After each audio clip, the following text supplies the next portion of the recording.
Amén. Abramos la Biblia, hermanos, en el libro de Génesis, capítulo número 1. Vamos a leer la continuación de este capítulo. Libro de Génesis, capítulo 1, versículo número 9 en adelante, nos dice: dijo también Dios, júntense las aguas que están debajo de los cielos en un lugar, y descúbrase lo seco. Y fue así. Y llamó Dios a lo seco tierra, y a la reunión de las aguas llamó mares. Y vio Dios que era bueno. Después dijo Dios: produzca la tierra hierba verde, hierba que dé semilla, árbol de fruto que dé fruto según su género, que su semilla esté en él sobre la tierra. Y fue así. Produjo pues la tierra hierba verde, hierba que da semilla según su naturaleza, y árbol que da fruto cuya semilla está en él según su género. Y vio Dios que era bueno. Y fue la tarde y la mañana, el día tercero.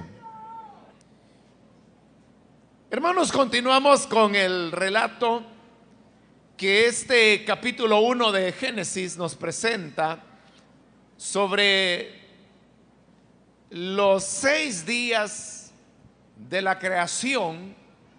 En el primer día vimos cómo Dios hizo la luz. En el segundo día vimos cómo Él creó la atmósfera, separando las aguas que estaban debajo de la expansión de las que estaban arriba de la expansión. Pero hasta este momento la tierra se encuentra totalmente cubierta de agua. No hay en ella tierra firme, y por eso digo el nombre, más que llamársele planeta Tierra, debería habérsele llamado planeta Agua, porque toda la superficie terrestre estaba cubierta por el agua. Ahora, para los propósitos de Dios, que era crear la vida humana, era obvio que en esas condiciones la tierra no podía albergar vida humana, porque el hombre no es un ser acuático, sino que es un ser terrestre, y por lo tanto tenían que crearse las condiciones para que la vida humana pudiese ser posible tal como la conocemos hoy en día. Por eso es que en el versículo 9 encontramos que la palabra dice: dijo también Dios, júntense las aguas que están debajo de los cielos en un lugar, y descúbrase lo seco. Y fue así. Y llamó Dios a lo seco tierra, y a la reunión de las aguas llamó mares. Y vio Dios que era bueno. En este tercer día de la creación, lo primero que Dios hizo fue continuar con la obra de separación o de diferenciación. Recuerde que hemos hecho ya una diferencia entre lo que es crear y lo que es establecer una diferenciación. Hoy lo que Dios está haciendo es crear una diferenciación entre lo seco y lo que son las aguas. De tal manera que a lo seco el Señor le da el nombre de tierra y a las aguas le da el nombre de mares. Para que esto fuera posible, tuvieron, hermanos, que ocurrir en el planeta Tierra una serie de transformaciones geológicas que hicieran posible el surgimiento de la tierra. Y digo el surgimiento de la tierra porque, dada que toda la superficie del planeta era agua, obviamente la tierra se encontraba inundada por el agua. Es decir, lo que hoy llamamos tierra, en esta época pasada, era, hermanos, el fondo de los mares. De manera que la tierra seca lo que hizo fue emerger de los mares. Es decir, que en la medida en que ésta fue elevándose en su nivel, fue sobreponiéndose al nivel de las aguas, y en la medida en que estas aguas fueron siendo superadas por la tierra, es ahí donde se hizo la parte seca del planeta. Ahora, algo que hay que tener, hermanos, muy presente es que, como dije hace un momento, eso implica que en el planeta se dieron transformaciones geológicas que son inconcebibles, porque se dieron a nivel mundial. Porque no solamente se crearon las grandes cuencas en el fondo de los mares, de tal manera que las aguas pudiesen ser ahí reunidas, sino que también se crearon las grandes montañas, porque la única manera de lograr que hubiera áreas secas en el planeta era reuniendo suficiente material sólido como para que pudiese sobrepasar el nivel de las aguas. Parte de ese material provino del fondo del mar, y obviamente, porque fue sacado del fondo del mar, se crearon los grandes abismos que hay en algunas regiones interoceánicas. Usted sabe que la altura más elevada que hay sobre el nivel del mar en el planeta Tierra es el monte Everest, que está ubicado en el Himalaya, es decir, allá la frontera entre China, Mongolia y aún parte pues de lo que hoy es Rusia. El monte Everest tiene un poco más de 8,000 metros de altura.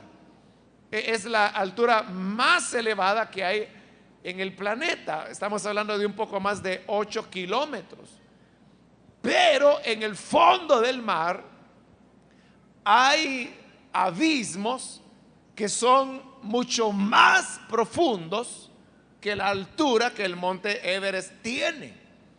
Es decir, que en el mar hay abismos que pueden tener, por ejemplo, 9,000 metros de profundidad, es decir, 9 kilómetros desde el nivel del mar hasta el fondo.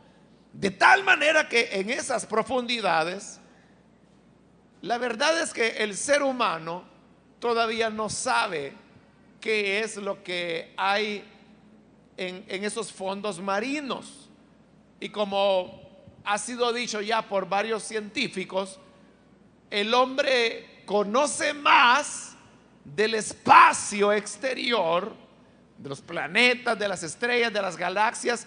Tiene más conocimiento el hombre de eso que de lo que hay en el fondo de los mares. Lo que se sabe es que son profundidades tan grandes que ya los rayos del sol no logran penetrar hasta esas profundidades, porque es ya demasiado profundo. Y por eso es que son aguas que se encuentran en una perpetua oscuridad. Pero precisamente porque ahí nunca llega la luz del sol, nunca, se sabe que hay formas de vida. Pero estas formas de vida son totalmente diferentes a las formas de vida que hay en las aguas más superficiales, donde sí llega la luz solar. Por ejemplo, en esos abismos, en los fondos de los océanos, no pueden haber algas, porque las algas son plantas marinas, pero plantas que, usted sabe, las plantas fabrican su propio alimento por medio de la luz solar, el proceso que se llama la fotosíntesis, es decir, que sintetizan su alimento a partir de la luz. Y las algas también lo hacen así, porque las algas están a una profundidad tal que los rayos solares todavía penetran esa agua y logra crear el fenómeno de la fotosíntesis en las algas. Pero en las profundidades mayores, donde no llega la luz solar, obviamente algas no pueden haber, no hay. Y lo que se ha descubierto, nunca se ha logrado llegar hasta el fondo, pero sí se ha logrado descender varios miles de metros, y hasta donde se ha logrado llegar, se han descubierto formas de vida que tal vez usted ha visto en libros o a veces aparecen en revistas, periódicos, que son peces que son totalmente ciegos. Ellos no tienen ni siquiera ojos. ¿Para qué los van a tener si no hay nada que ver? Son aguas de perpetua oscuridad. Pero hay otros peces, si se les puede llamar así, que sí tienen ojos y pueden ver, pero ellos tienen sus propias fuentes de luz, que son reacciones químicas en su organismo que les hacen iluminar su entorno, y con esa iluminación ellos logran encontrar sus alimentos. Las formas de vida allí son totalmente diferentes, y le digo, el hombre no conoce todavía todas las formas de vida que allí pueden haber, de tal manera que no sabemos qué especies de vida pueden haber en el fondo más profundo de los mares, porque el hombre nunca ha podido llegar allí. Es mucho más fácil llegar a la luna que llegar al fondo del mar. Pero el hecho es, hermanos, que esas profundidades fueron formadas precisamente para poder dar lugar a las grandes formaciones. Ahora, tal vez usted ha escuchado que en un principio no existían los continentes tales como los conocemos ahora, sino que lo único que había era un supercontinente, un solo continente. Y eso, en cierta forma, está respaldado por la palabra de Dios, sobre todo en el versículo 9, cuando el Señor dijo que las aguas se juntaran en un solo lugar. Pero en la actualidad usted puede ver que las aguas no están en un solo lugar, están en varios lugares, y por eso es que hablamos de diversos mares. Hablamos de el mar Pacífico, el mar Atlántico, el mar Índico, el mar del norte, el mar Mediterráneo, bueno, y una serie de mares que precisamente se habla de ellos porque el agua no está en un solo lugar. Pero aquí la orden de Dios fuera que estuvieran en un solo lugar, lo cual apoyaría la idea que los continentes en una época estuvieron juntos. Hay algunos comentaristas de la Biblia que consideran que los continentes comenzaron a separarse desde el momento mismo del tercer día de la creación.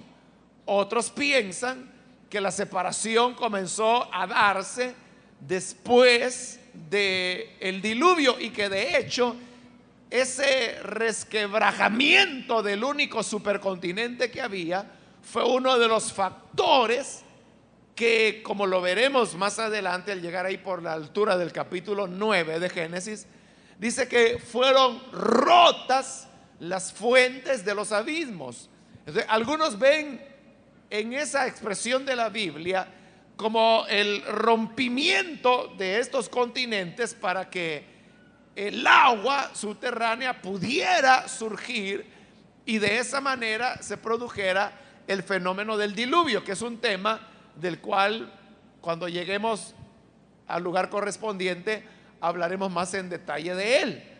Pero lo que sí es un hecho es que los continentes se encuentran en un proceso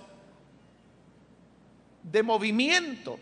Y por ejemplo, algo que está probado es que el continente americano se está alejando del continente europeo, de tal manera que se ha podido medir y se sabe que el continente americano se aleja cada año 1 centímetro del continente europeo, lo cual significa que en 100 años el continente americano, a la velocidad con que está caminando en el momento actual, se aleja 1 metro más del continente europeo. Cada vez estamos más y más y más lejos de los europeos, geográficamente hablando.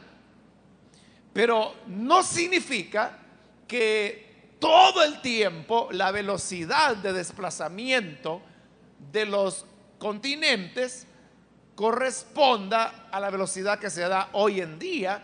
Es posible que por fenómenos como el del diluvio, que fue un fenómeno universal, el desplazamiento haya sido acelerado y que lo que ahora estamos viviendo y constatando sea solamente como la inercia que ha quedado de ese desplazamiento que tiende a ir terminando como toda fuerza en este universo.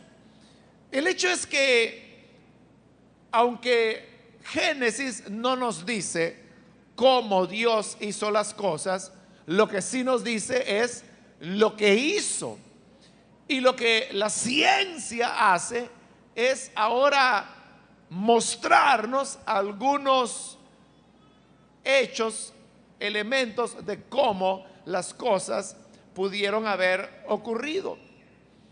Bien, pero en el tercer día de la creación, no solamente Dios formó la tierra seca y formó los mares, de tal manera que dice, y vio Dios que era bueno.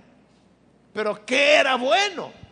Lo que era bueno era la tierra y eran los mares, pero eran buenos para hacer posible la vida humana sobre la tierra, porque ahora ya estaba lo seco, que es donde el ser humano habitaría, pero también estaban los mares, que también son vitales para la vida humana, no solamente porque los mares son una fuente importante de alimentos para el hombre, sino que porque los mares también forman una especie de filtro del planeta, y además de eso, los mares son reguladores de la temperatura que el planeta tiene, de tal manera que lo hace tener las condiciones propicias para la vida humana.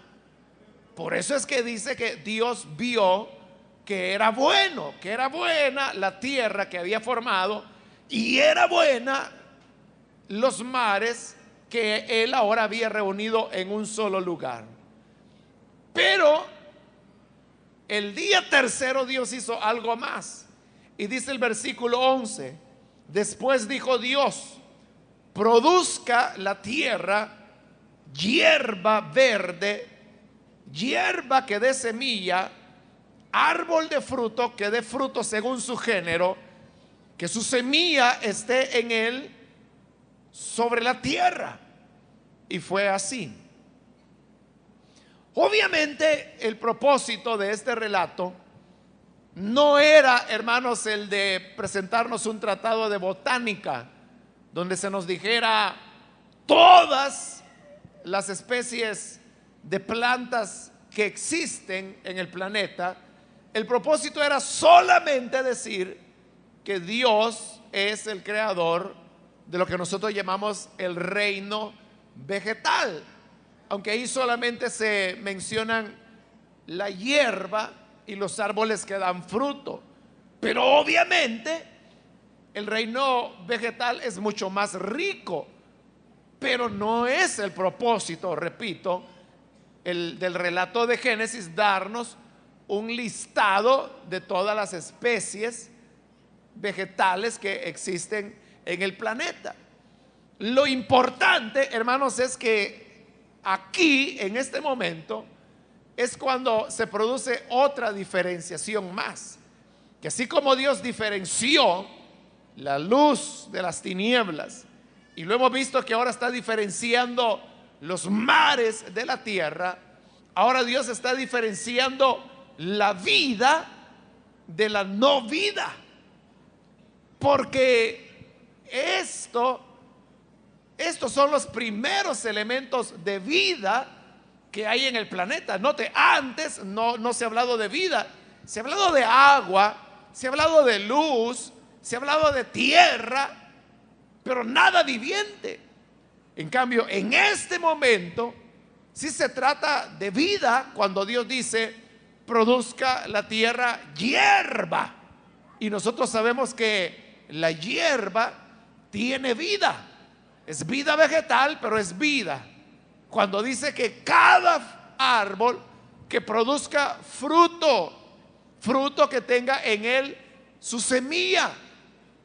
Entonces ahí estaba hablando de vida. Es la primera forma de vida que Dios crea. Pero obviamente Dios está creando esta forma de vida con miras a su meta de colocar al hombre, como se ha dicho tantas veces, como la corona de la creación. Entonces crea la hierba para que puedan de ella alimentarse los animales, y así los animales poder ser a la vez alimento del hombre. Produce o crea árboles que dan fruto para que los hombres puedan comer los frutos de los árboles. Y aunque no lo menciona, también Dios creó las hortalizas para que el hombre pudiese tener alimento. Creó las gramíneas para que el hombre pudiese tener granos como el trigo, el maíz, el frijol, el maicillo, la cebada, que pudieran ser para el sustento del ser humano. Y dice la palabra de Dios, versículo 12: produjo pues la tierra hierba verde, hierba que da semilla según su naturaleza, y árbol que da fruto, cuya semilla está en él según su género. Y vio Dios que era bueno.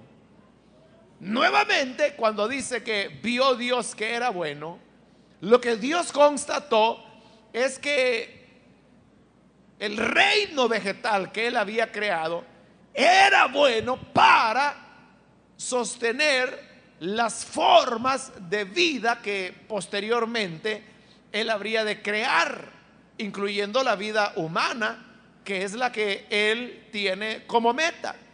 Entonces acá es donde la tierra comienza a llenarse de hierba, comienzan a crecer los árboles, aparecen los bosques, aparecen los árboles frutales.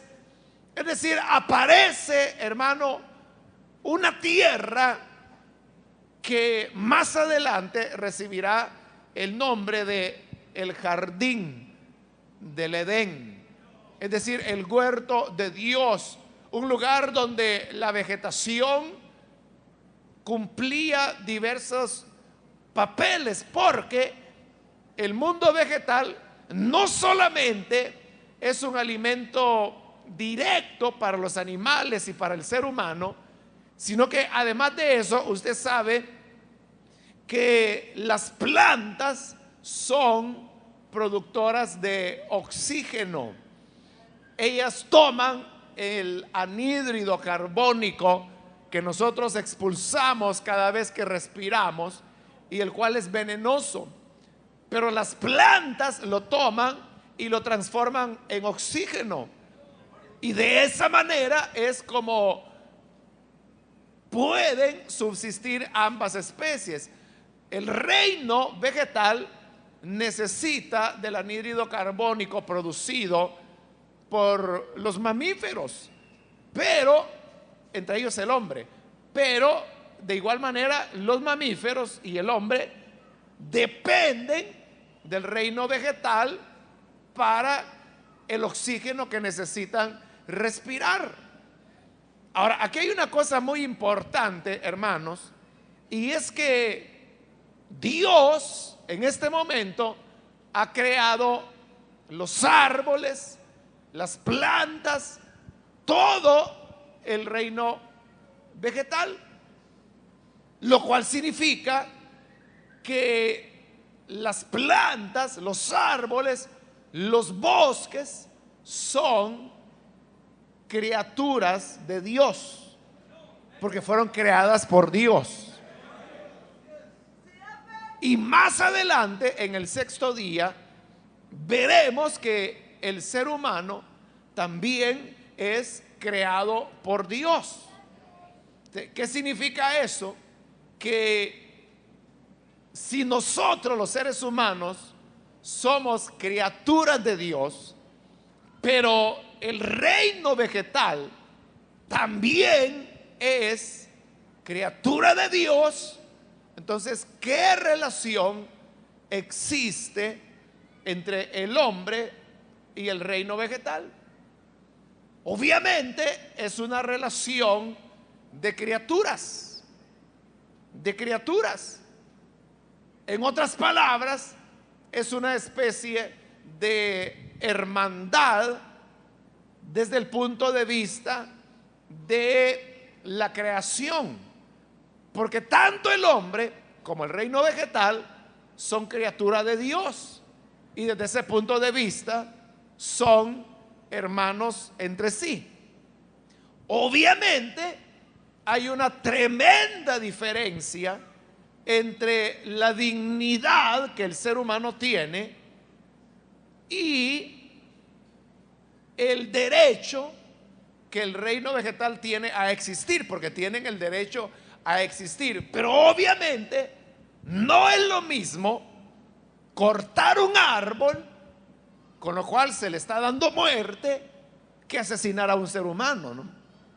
Son cosas muy diferentes. Pero a nivel de criatura es lo mismo lo que se está haciendo. Se le está quitando la vida a algo que Dios ha hecho, algo que Dios ha creado. En este caso, el mundo vegetal, o lo que la gente normalmente llama la naturaleza.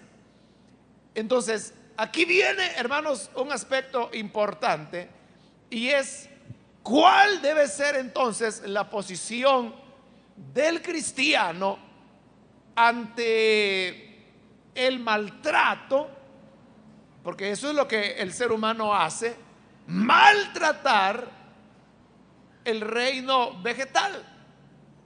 Probablemente usted sepa que nuestro país, El Salvador, es uno de los más deforestados del continente americano. Es donde mayor cantidad de especies vegetales se han echado a perder. Usted sabe que bosques prácticamente en nuestro país ya no hay.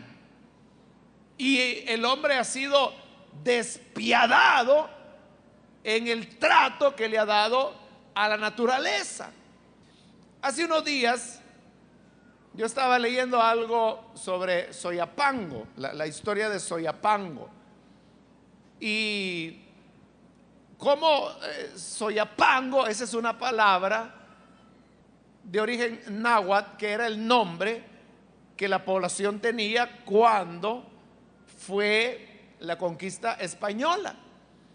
La pronunciación en el náhuatl es diferente. En este momento no podría recordar cuál es la pronunciación, pero la cuestión es que cuando los españoles vinieron, ellos no podían pronunciar como lo hacían los pobladores nativos de estas tierras, y entonces la palabra, la pronunciación se cambió a la forma en que lo hacemos hoy.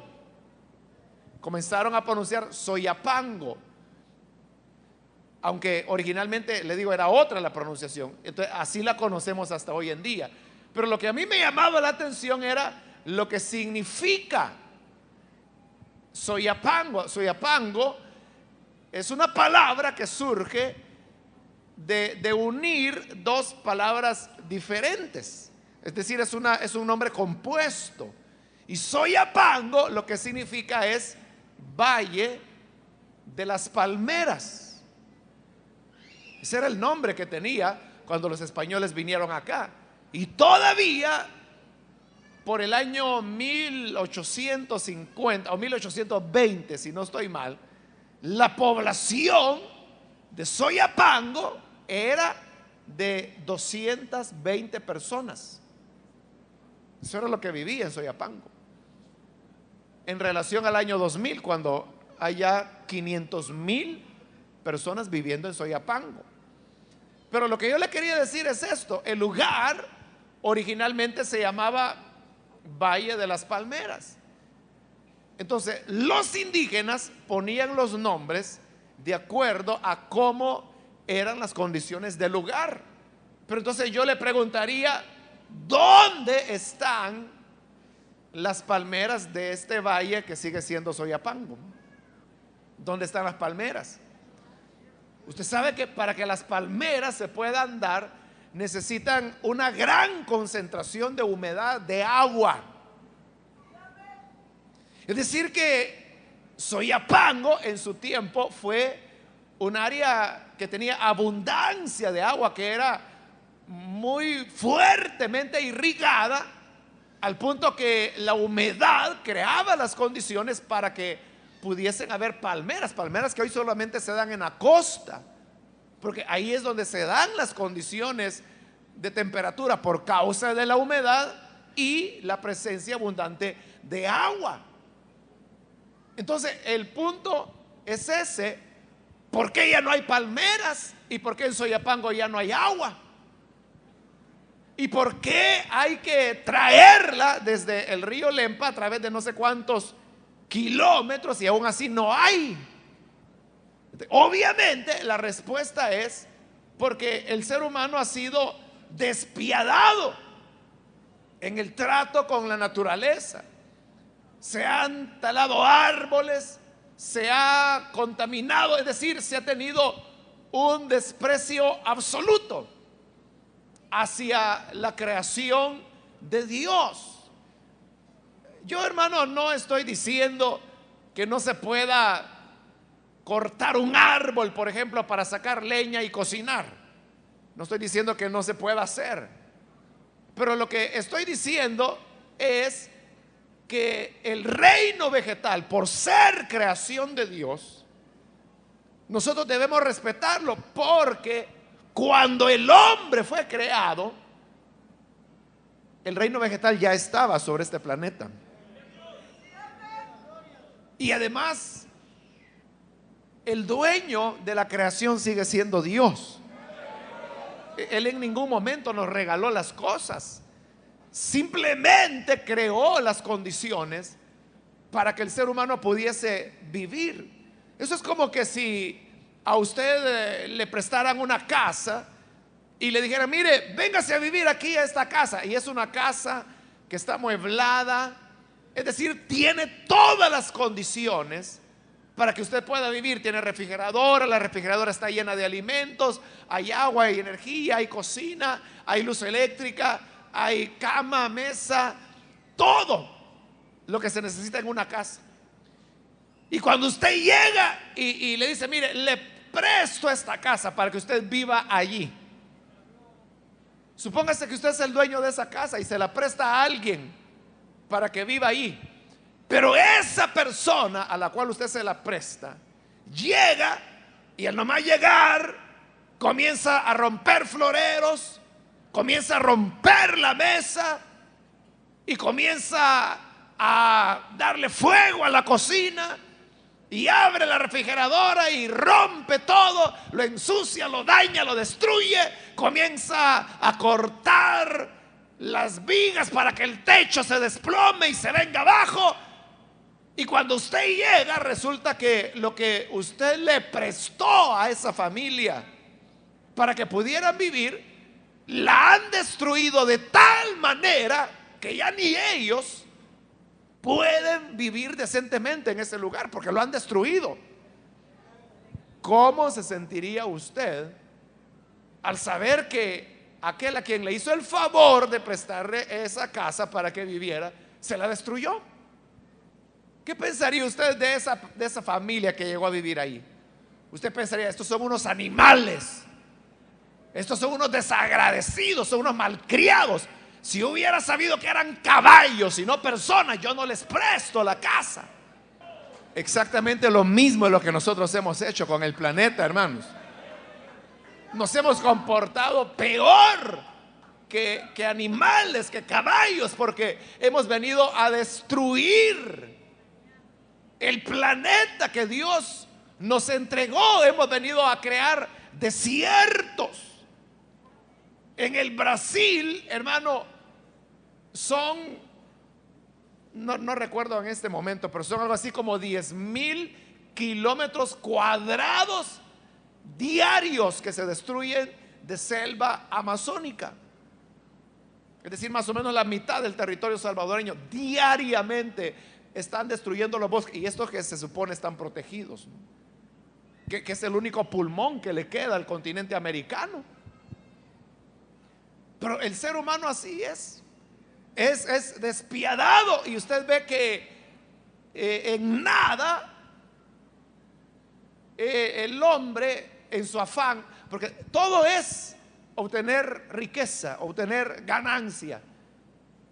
Usted puede notar cómo en el año 2001 se produce la tragedia aquella en las colinas allá en Santa Tecla.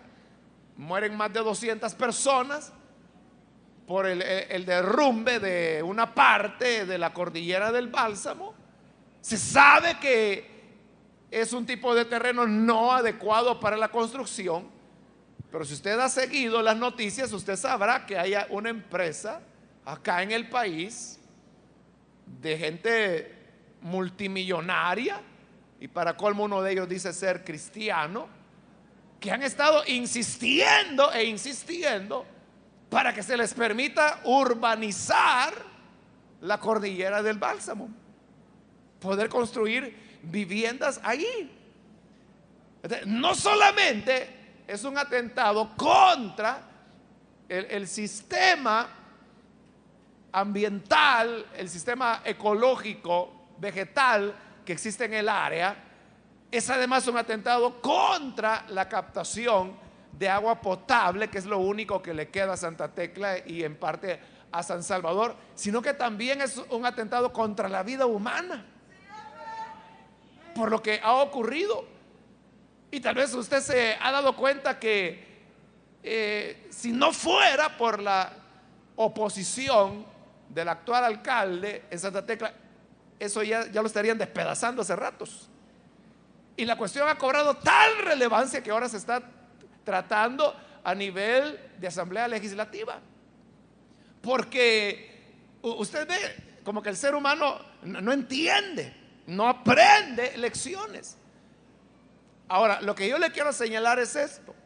Usted sabe que hay en todo el mundo y también en nuestro país organizaciones que se dedican a la defensa del medio ambiente. Nosotros los conocemos como ecologistas, son los que andan precisamente a la defensa de la protección del medio ambiente, de preservar la fauna, la flora, de preservar las especies vegetales que todavía nos quedan, tratan de resucitar especies que se han extinguido. Pero lo que quiero señalarles es esto: todas, bueno, no podría asegurarle que todas, pero la mayoría de esas organizaciones están formadas por personas no cristianas. Y por el hecho de no ser cristianos, ellos sostienen que la naturaleza es lo que es por un proceso de evolución, porque ellos todavía siguen creyendo en las teorías de la evolución de Darwin. Entonces ellos dicen: lo que tenemos ahora es el proceso de evolución, es el resultado del proceso de selección natural que permite la sobrevivencia de las especies más fuertes. Esas especies hay que preservarlas, dicen ellos. Entonces, ellos adoptan ese punto de vista, y obviamente al adoptar ese punto de vista están rechazando la idea de la creación y están rechazando la idea de Dios, lógicamente. Pero aquí viene lo que le quiero mostrar. Ellos creen en la sobrevivencia del más fuerte. Siguiendo esa lógica de pensamiento, uno podría decir: bueno, el ser humano es una especie más fuerte que la vegetal, de tal manera que si el ser humano está aniquilando especies vegetales, es porque es la ley de la vida, la ley de la selección natural, la prevalencia del más fuerte sobre las especies menos favorecidas, en este caso el reino vegetal. Claro, el ecologista sabe que al destruir la vegetación, el hombre está condenándose a sí mismo a la muerte, ¿no? Porque vimos que Dios por eso primero creó el mundo vegetal, para que el hombre pudiera vivir. Por eso es que en los desiertos no hay ciudades, en los desiertos no se puede vivir, porque ahí no hay vegetación, no hay lluvia. En el desierto del Sahara, la última vez que llovió fue hace 30 años y no ha vuelto a llover. Y el desierto del Sahara todos los años está creciendo y tragándose cientos de kilómetros cuadrados, porque sigue creciendo, creciendo y creciendo.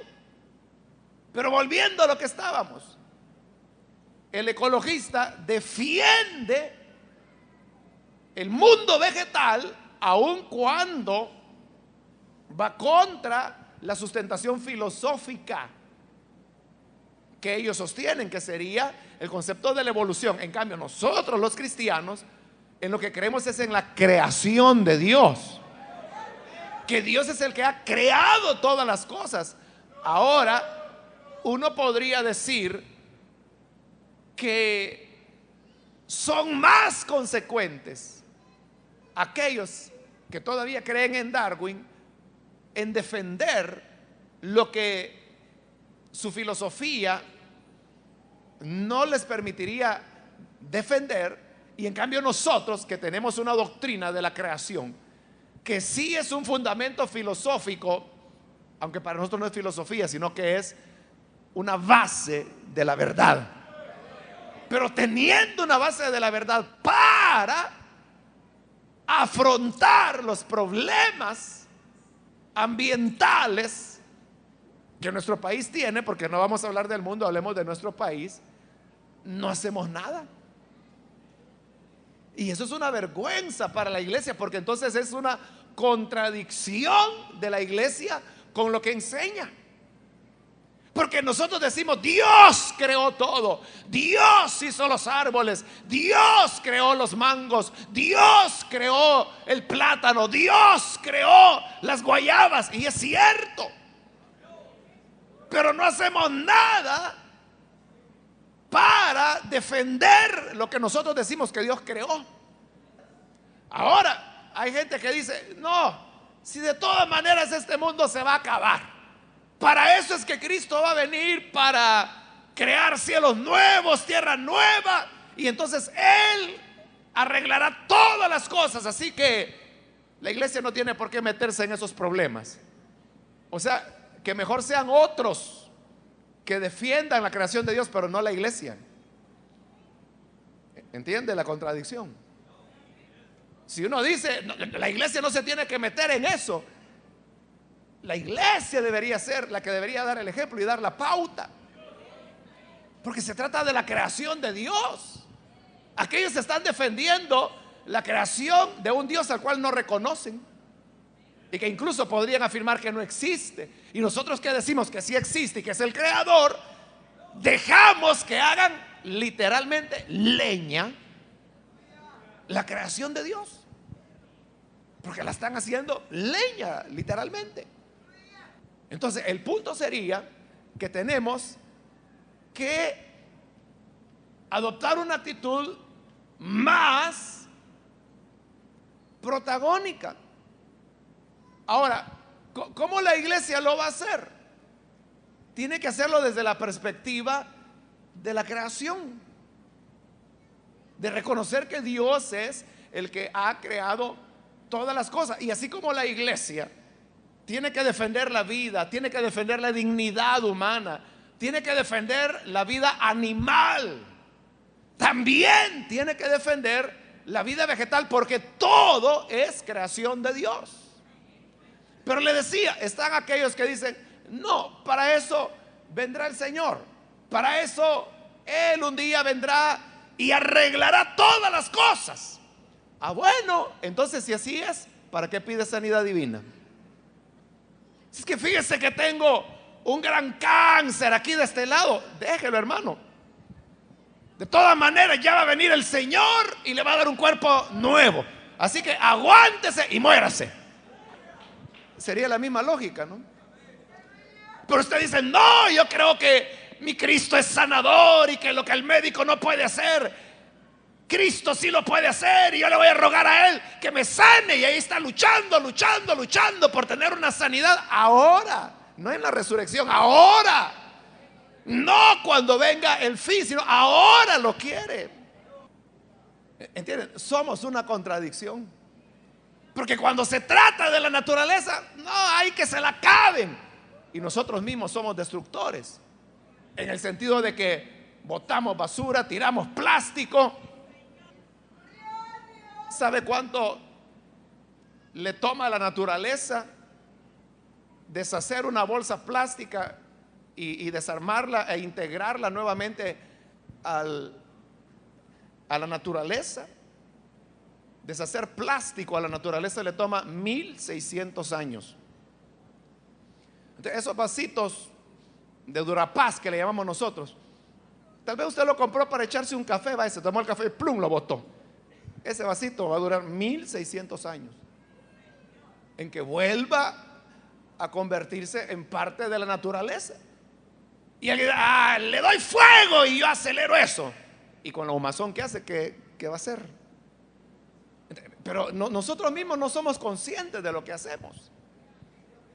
Entonces, por esa causa, hermano, le decía, es que somos una contradicción.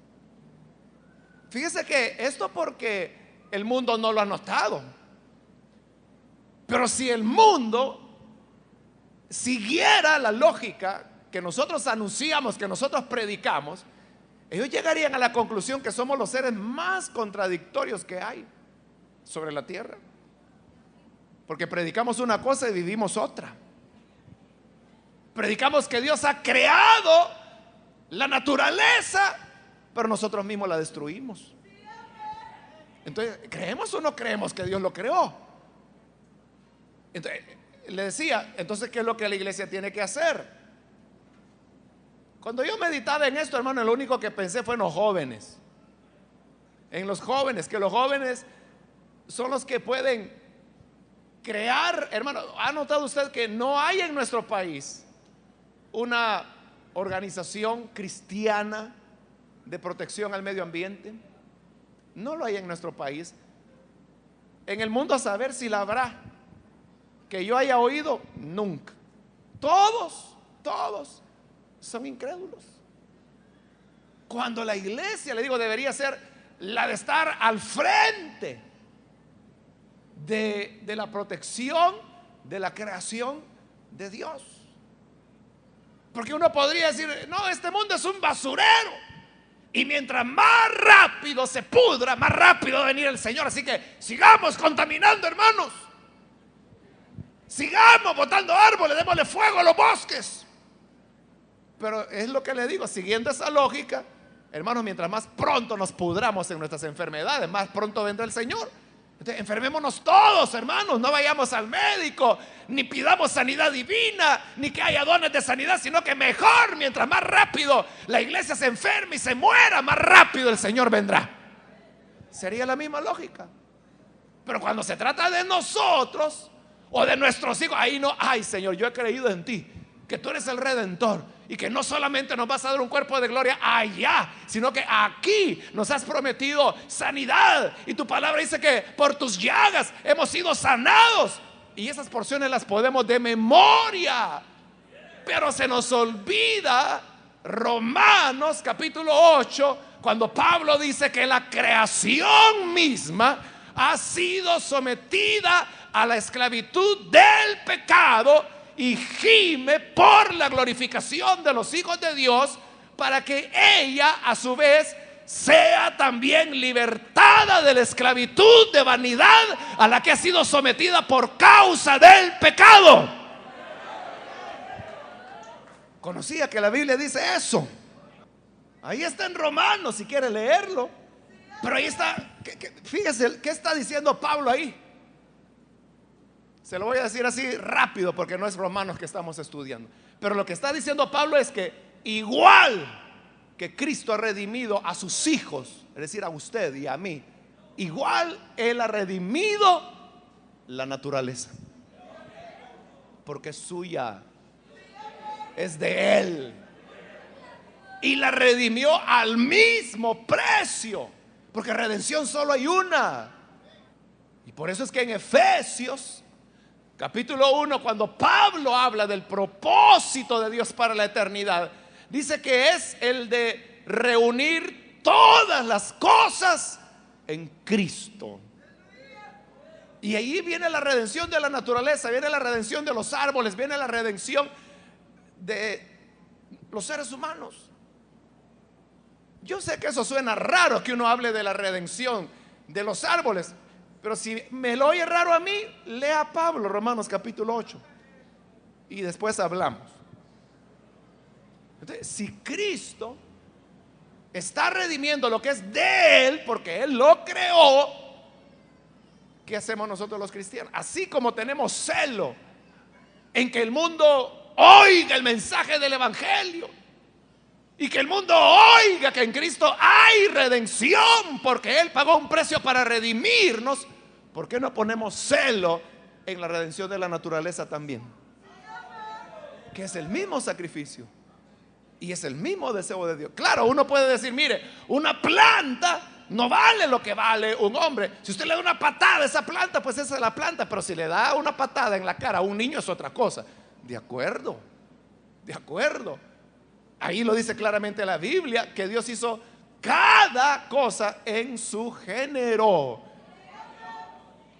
Pero la verdad que estamos señalando es que todo, sea el género que sea, es creación de Dios. Él es el dueño. Él es el dueño. Dios es el dueño, hermanos, de la cordillera del Bálsamo, y es el dueño de los lagos y de los ríos, y es el dueño del río Acelguate, que en su época era un río donde se iba a pescar y a lavar, de donde se tomaba agua para beber. Pero usted sabe lo que el Acelguate es ahora, lo que hemos hecho de él. y eso va a dar al EMPA, y del EMPA va a dar al mar, y es una cadena. Pero, ¿y la iglesia qué hace? Bueno, pues la iglesia ahí está cantando aleluya, aleluya, aleluya, porque no le importa. No le importa que Cristo esté trabajando por la redención de la naturaleza, y lo ve de una manera muy egoísta. Por eso le digo, somos una gran contradicción, que si alguien quisiera buscar argumentos para destruirnos, en eso, hermano, nos hacen espaldas planas rápido. ¿Y qué tendríamos que decir nosotros? Si nosotros mismos somos contradecimos lo que predicamos. Entonces, por eso yo le digo, como es lo que a mí se me ocurrió, es lo que yo le digo, pero si usted tiene otra idea, pues está bien. Pero como lo que a mí se me ocurrió es, yo pensé en los jóvenes. Entonces, jóvenes, hagan algo. Yo no sé qué, pero algo, aunque sea, que pueda por lo menos quitar este oprobio a la iglesia, o esta vergüenza a la iglesia, de sostener una verdad tan grande como es la de la creación, y no hacer nada para defender eso que decimos que es creación de Dios. Entonces, hay formas de hacerlo. Yo por lo menos conozco un hermano, él es cristiano, fíjese, y en su colonia él ha organizado a todos los vecinos para que todo el plástico que botan lo recogen en bolsas. Él personalmente va de casa en casa y les deja una bolsa y le dice: por favor, todo el plástico que saque de su casa me la bota aquí, y yo voy a pasar dentro de una semana a recogerlo. Y él pasa toda la semana y recoge todo el plástico de la colonia y lo lleva a una empresa que lo recicla. Claro, uno puede, pero él no va a salvar el mundo. No, no lo va a salvar, pero algo está haciendo una persona. Ahora, si todos hiciéramos algo, lograríamos hacer algo significativo para nuestro país. ¿Le parece o no le parece? Entonces, quiere Dios que nosotros podamos ver el mensaje del Evangelio, pero en toda su integridad, y que no solamente veamos la parte que nos gusta o que nos acomoda, sino que asumamos la responsabilidad que Dios quiere, que seamos luz del mundo y sal de la tierra. Amén. Vamos a orar, vamos a cerrar nuestros ojos.